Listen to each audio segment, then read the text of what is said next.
Welcome to Epic World History.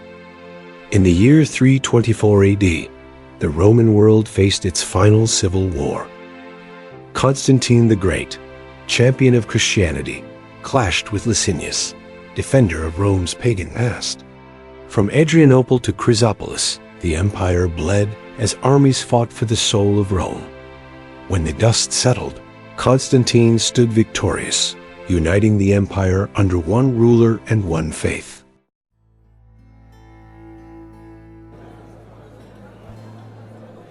In 324 AD, the Roman world braced for one last civil war. Constantine the Great, champion of a new Christian Rome, faced Licinius, defender of the old pagan traditions. Their rivalry was not just about power, it was about the soul of the empire. The Roman civil war would decide who ruled and which vision of Rome would endure. Constantine's Christian empire or Licinius' fading pagan order.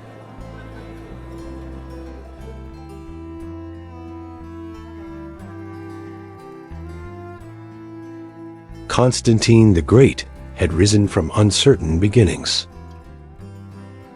Son of Constantine and Helena, he carved his path through ambition and war. After the triumph at the Milvian Bridge in 312, Constantine embraced Christianity and declared its God the source of his victories. Licinius, once his ally, now became his rival. Together, their destinies drew them toward inevitable conflict, a struggle that would shape the future of Christian Rome.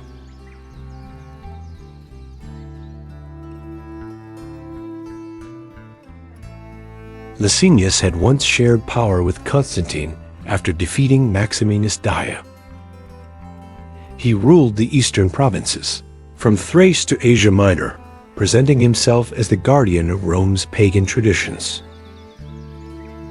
Though he tolerated Christianity for a time, his suspicion grew as Constantine strengthened the church.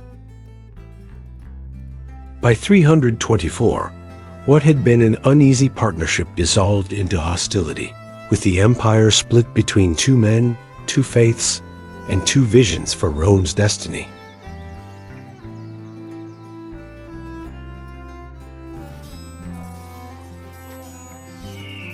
The Roman civil war between Constantine and Licinius was more than political, it was ideological. Constantine the Great envisioned a Christian Rome that united faith and empire. Licinius, deeply rooted in Rome's ancestral gods, saw Constantine's vision as dangerous and divisive. Each gathered armies across the empire. Soldiers knew they marched not just for emperors, but for the fate of Rome itself, whether it would remain pagan or embrace the rising Christian Rome.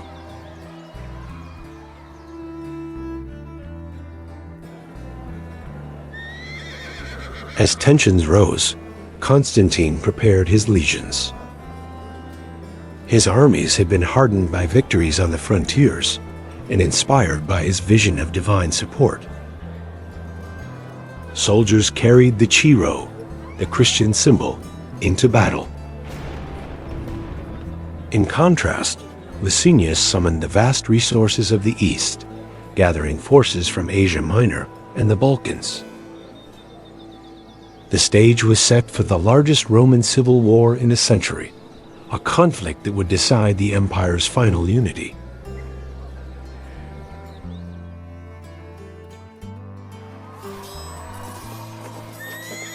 In the summer of 324, the two rivals clashed at Adrianople in Thrace.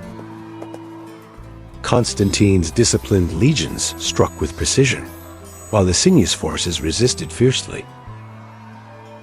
The battle raged across fields and hills, with thousands falling in brutal combat. Constantine emerged victorious, driving Licinius' men back toward Byzantium. The first clash showed Constantine's superior generalship, and it revealed that Licinius, though powerful, could not match the relentless energy of Constantine the Great.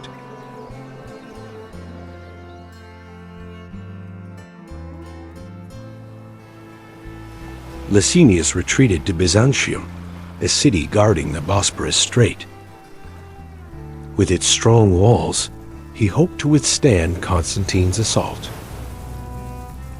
Yet Constantine adapted, launching a naval attack. His fleet, commanded by his son Crispus, clashed with Licinius' navy in the waters near the Hellespont. The battle was fierce, but Crispus outmaneuvered the enemy. With the sea secured, Constantine cut Licinius off from reinforcements, tightening the noose around Byzantium.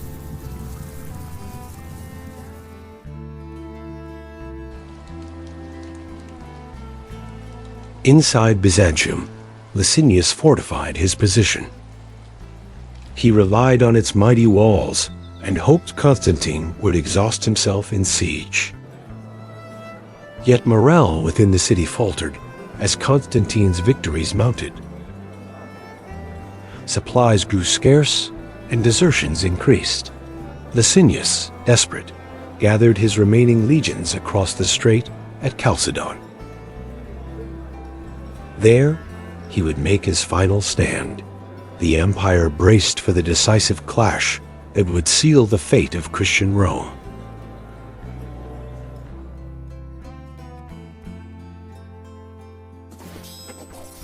At Chrysopolis, near Chalcedon, the armies of Constantine and Licinius met in September 324. Constantine's legions advanced with discipline, banners of the Chi shining in the sun. Licinius' troops fought with ferocity, invoking the gods of old. The clash thundered across the field. Constantine's cavalry smashed through enemy lines, breaking Licinius' formations. The Roman Civil War reached its bloody climax, with the Christian emperor's star rising over a fading pagan age.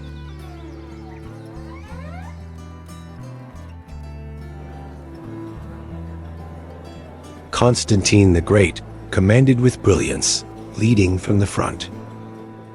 His soldiers fought with conviction, believing God's favor guided them. Licinius, though courageous, could not rally his broken army. One by one, his troops surrendered or fled. The field at Chrysopolis became littered with the dead. Constantine's victory was absolute, a triumph that ended decades of division. The Roman Civil War was over. Rome now had a single master.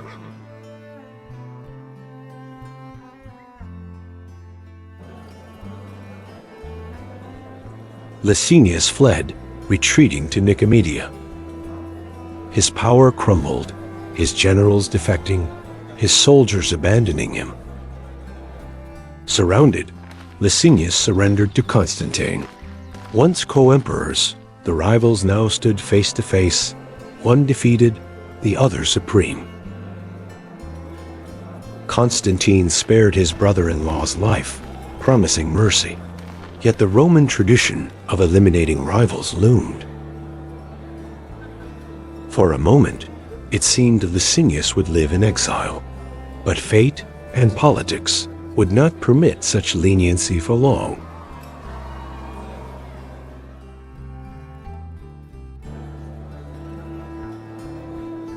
Constantine's triumph in 324 reshaped Rome forever. For the first time in decades, the empire stood united under a single ruler. More than a political victory, it was a religious turning point. Constantine the Great emerged not only as emperor, but as protector of the Christian Church. Licinius' defeat marked the eclipse of pagan power at the highest level of government. Christian Rome had been born on the battlefield of Chrysopolis.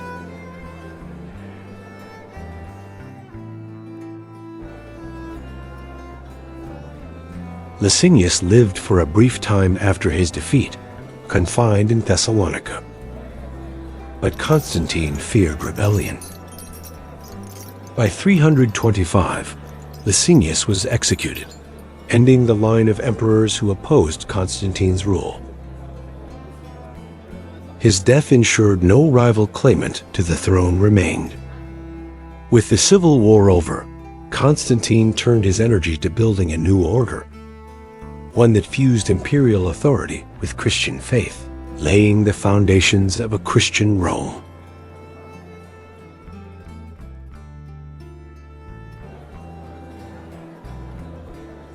With unity restored, Constantine shifted his gaze to Byzantium. On the ruins of the old city, he envisioned a new capital Christian in spirit, Roman in power. This city, later called Constantinople, would rise as the symbol of his reign. By moving the empire's heart eastward, Constantine secured Rome's survival for centuries more. The Civil War's end was not destruction, but transformation, birthing a new center of the Roman world.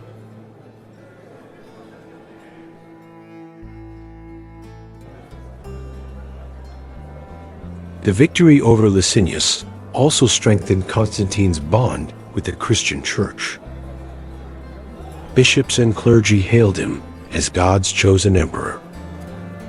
The once persecuted faith now stood at the empire's core. Constantine summoned the Council of Nicaea in 325, seeking unity in doctrine for his empire. This fusion of crown and cross was the direct outcome of the final Roman Civil War, a war that crowned Christianity as the empire's faith.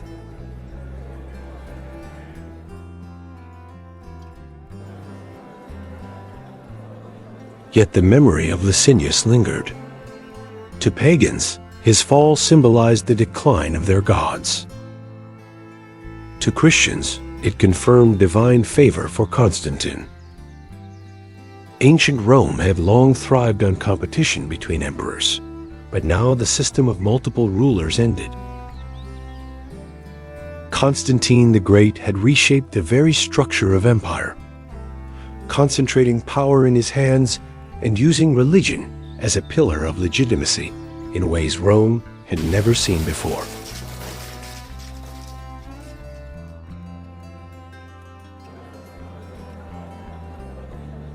The Roman Civil War of 324 had been brutal.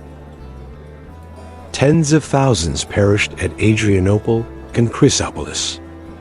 Families were torn apart, provinces devastated. Yet Constantine used victory not to punish, but to rebuild. He welcomed new elites into service, bound the church to the state, and cast his reign as divinely ordained. The empire bled, but from that blood arose a stronger, more unified, and more Christian Rome than ever before.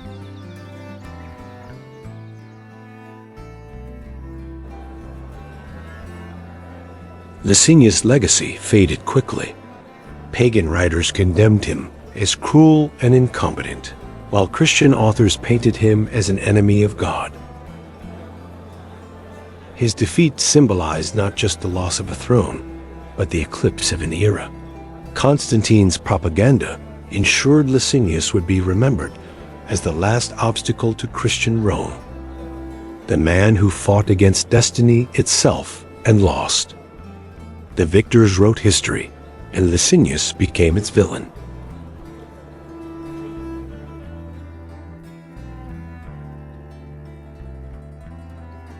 For Constantine, the Civil War was the final test of legitimacy.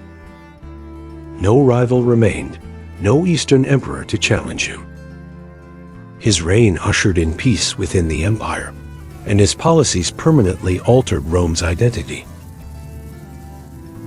By linking throne and church, Constantine transformed the empire into something new. No longer the pagan Rome of Caesar and Augustus, but a Christian Rome that would dominate Europe and the Mediterranean for centuries to come.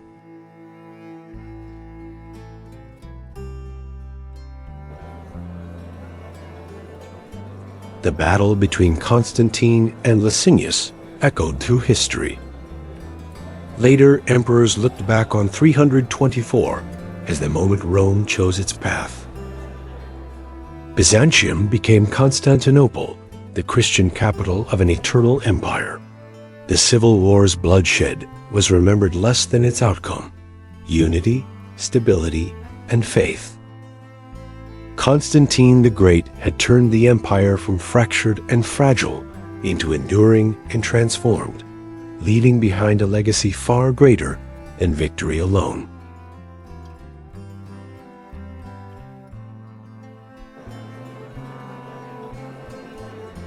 The Christian Church flourished under Constantine. Freed from persecution, it gained influence in politics, law, and culture. Constantine built grand basilicas in Rome, Jerusalem, and his new capital. The Roman Civil War had not only unified an empire, but also elevated a faith from the margins to the mainstream. Constantine's triumph over Licinius was more than a battle. It was the moment Christianity stepped onto the stage of world history.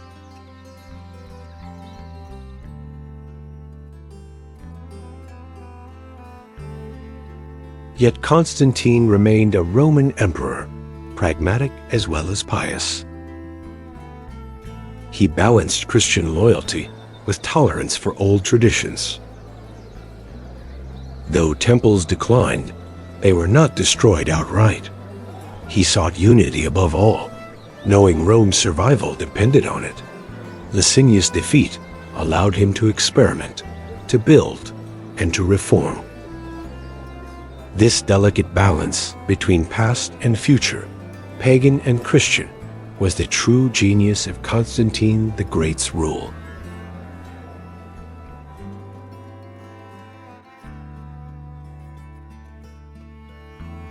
The Roman Civil War of 324 was the last of its kind.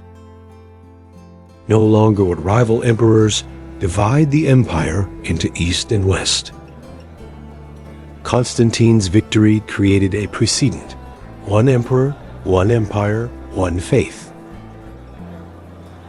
The chaos of the 3rd century, with constant usurpers and civil wars, ended.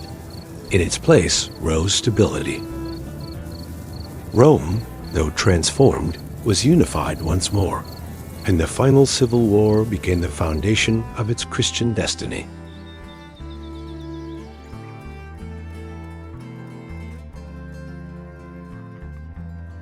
Historians have debated Licinius' fate. Was he a villain resisting progress, or simply a ruler defending tradition?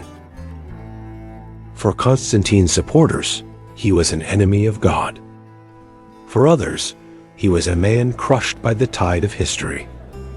Yet what cannot be denied is that their conflict was decisive. Constantine emerged as Rome's savior, Licinius as its last challenger, and 324 as the year the Roman world was forever changed.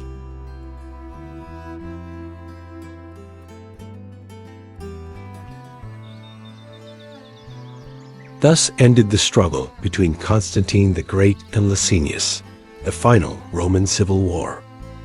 From the blood of Adrianople and Chrysopolis rose a new empire, Christian Rome. Pagan traditions lingered, but Constantine's vision prevailed, binding throne and cross into a legacy that reshaped world history. The empire was united, the church empowered, and the old order ended. From this turning point, the Roman world stepped into a new age of faith and empire.